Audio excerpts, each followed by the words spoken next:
Today is May 8th. I've been doing a lot of research about this ancient medicinal plant called Angelica.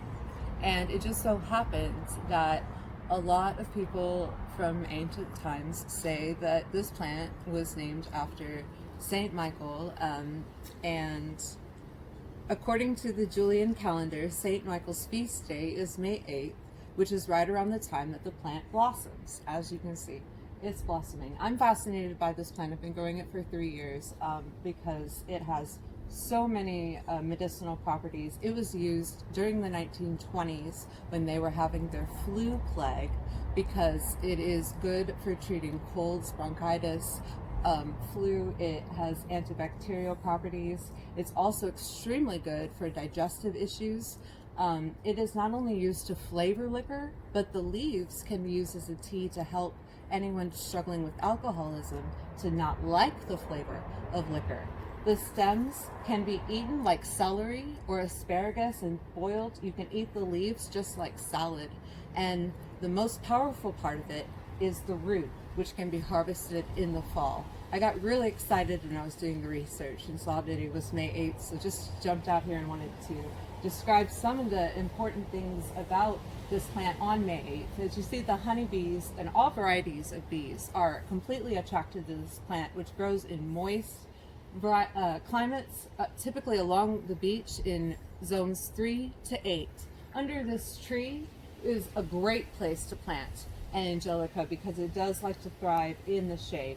It'll attract pollinators to your garden as well as provide medicine for you. Now please be careful because the raw root itself can be toxic. You need to dry it first and look into how to prepare Angelica before you just go buck wild for it. But feel free to go ahead, and some people do get sensitive and have allergies to touching the live plant.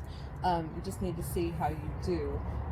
So take care with that, and it will cause miscarriages. So if you're trying to regulate your hormones, this can be used in that way. It's also known as Dong Qua. Yeah, that's what's up. So, well, that's the Chinese version of Angelica.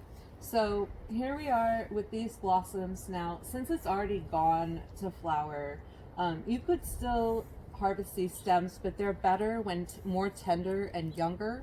The seeds are used in culinary preparations, specifically in French cuisine, and also have medicinal properties as well, and can be taken as medicine. The root can be prepared in a lot of different ways, but needs to be, like I say, dug up in autumn, and so I'm focusing on May right now. I'm definitely going to be revisiting this plant further on in the season. So as we have it here, if I were to come in and went to, I thought I'd need all these notes. If I wanted to come in and harvest some of this, what I would look for would be maybe some of the younger blossoms like this here that hasn't quite gone to seed yet. And I could cut this here and maybe harvest the stalk into 4-inch pieces to make for candy or to just eat as celery. What you do is you boil it so that you can peel the tough skin off, and the inside is going to be hollow. Now definitely get this at the garden, because if you find it in the wild, it much looks like wild hemlock, which is extremely poisonous, and you will die immediately. So make sure you're getting it from the garden store. This was actually in the free pile at Woodstock Hardware, and now it's going to give medicine for IBS, for gastrointestinal issues, for nocturia, for urinary issues, even for insomnia and anxiety, as well as depression. This plant almost does everything. So if you can get it in your garden, it's good for the bees, it's good for the body, it's good for the soul. It's one of the most oldest documented medicines that we have available, and it's very, very easy to grow. More to come later as I find out. And for tonight, what I'm going to do, I'm going to harvest some of the more tender leaves that I can find, boil them for maybe 5 minutes and make a tea. And I'm going to see how that tastes. Some people say it's licorice and really very musky and aromatic.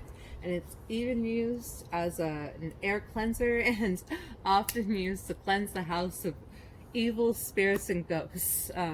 But there is a story that Saint Michael's ghost appeared to a shepherd in Italy in 492, and that was on May 8th. And so they celebrate him, and the Pope deemed it a holiday. And in the 1500s, and I'm not a theologist, now I'm getting off track, but May 8th, this plant blooms and also has been named after this day in the name of Saint Michael. So Angelica for the win, a heavenly win. Anyway, that's corny. I'm sorry. All right. I hope this is tasty, and more to come soon. Thank you.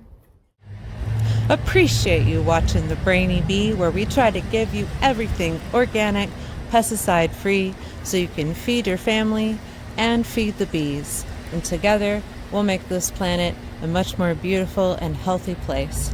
Stay tuned, and happy harvest.